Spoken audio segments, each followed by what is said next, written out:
ఆ దౌర్భాగ్యం లేదు నిజంగా చెప్పాలంటే. తెలంగాణలో కొంత రాజకీయ చైతన్యమే డామినేట్ చేస్తుంది. అవును. ఆంధ్రప్రదేశ్కి వచ్చే వరకు 2 కులాలు, 2 పార్టీలు, 2 నాయకులు, 2 కుటుంబాలు, ఎంటైర్ పంచాయతీ దీని చుట్టే కదా.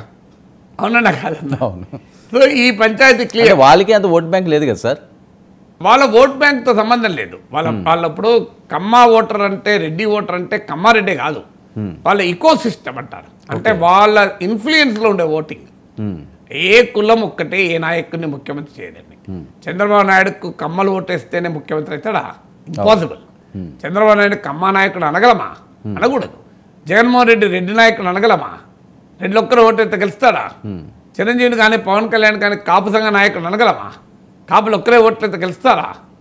వాళ్ళకి అనేక వర్గాల ప్రజల్లో అభిమానులు ఉంటారు. ఆ మాటకైతే టీడీపీలో రెడ్డి లేరా? సోమిరెడ్డి చంద్రమోహన్ రెడ్డి రెడ్డి కదా, రోజు టీవీలో కనబడే జీవీ రెడ్డి, వీళ్ళంతా రెడ్లే కదా. సో వైసీపీలో కొడాలి నాని కమ్మ అనుకుంటా కదా, నాకు గుర్తున్నది. అవునా?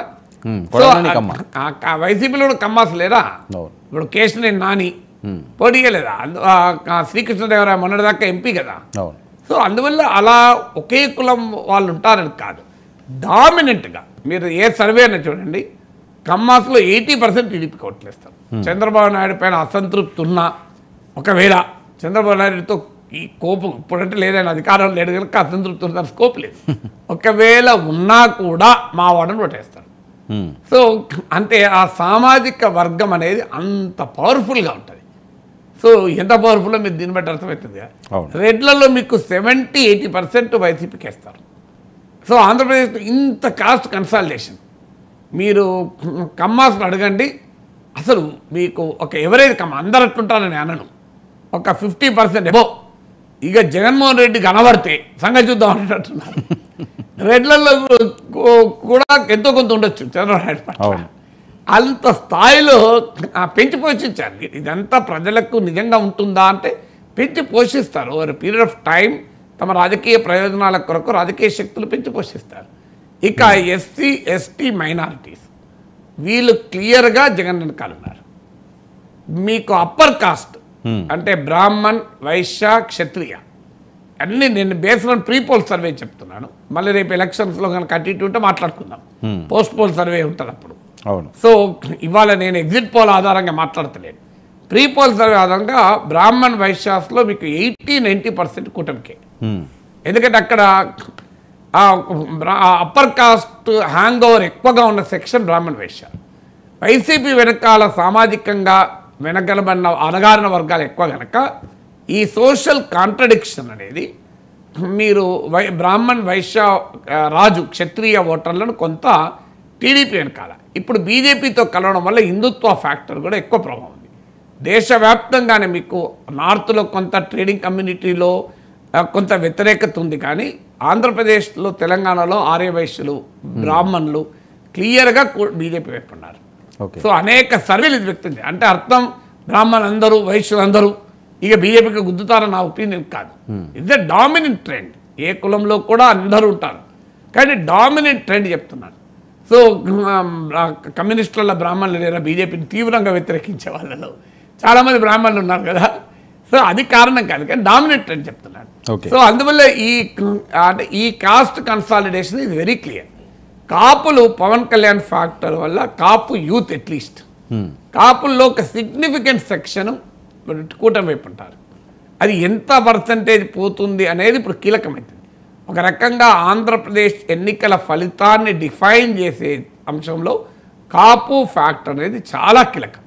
కాపు ఓటు కనుక ప్రిడామినెంట్గా షిఫ్ట్ అయితే మీ కూటమికి కృష్ణా గోదావరి ప్రాంతం అంతా కూడా కూటమి వస్తుంది. ఎందుకంటే ఇక్కడ విన్నింగ్ ఓటు ఇప్పుడు మీకు భీమవరం ఎగ్జాంపుల్ చెప్తాను.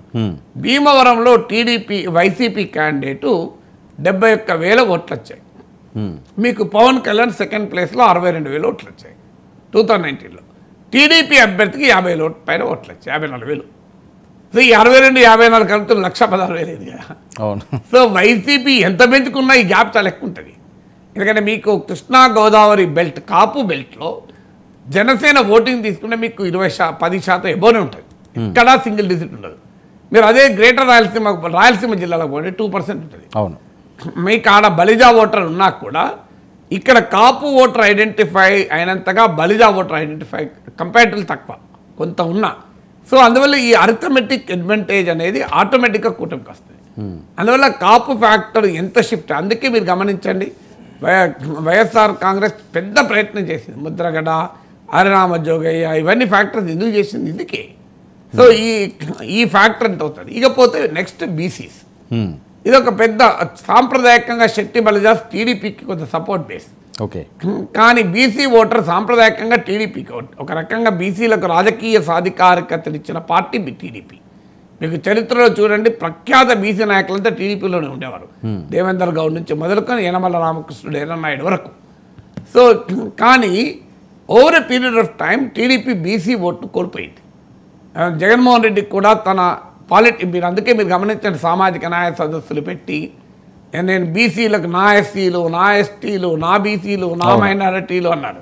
అవును, మీరు నా రెడ్లు అని కూడా అనలే. జగన్మోహన్ రెడ్డి ఎక్కడ నా రెడ్లు అనలే. అవును, కానీ నా ఎస్సీలు, నా ఎస్టీలు, నా బీసీలు, నా మైనారిటీలు అన్నాడు. అంటే నా రెడ్లు అని అనలే కదా, ఎందుకనలే. సో అందువల్ల ఈ సెక్షన్ బీసీ ఓటర్ని అట్రాక్ట్ చేయడానికి అనేది చాలా చాలా కీలకం. సో ఈ ఓటు ఎటు షిఫ్ట్ అవుతుంది అనేది ఇప్పుడు ఇంపార్టెంట్. కాపు ఫ్యాక్ట్ ఓటర్లు, బీసీ ఓటర్లు, కొంత స్వింగ్ ఉండేటువంటి వొలటైల్ ఉన్న సెక్షన్స్ ఇవి. ఇక మిగతా సెక్షన్లో సాలిడిఫికేషన్ ఉంది. మీకు మిగతా సామాజిక వర్గాల్లో ఉన్న సాలిడిఫికేషన్ మళ్ళీ ఈ కాపుల్లో కూడా నేను ఇంతకుముందు చెప్పినట్లు అంతటా ఒకే రకంగా లేదు. మీకు ఇప్పుడు ఉత్తరాంధ్రలో తూర్పు కాపు అంటాం, తెలంగాణలో మున్నూరు కాపు, మీకు రాయలసీమలో బలిజా ఒంటరి, మీకు సౌత్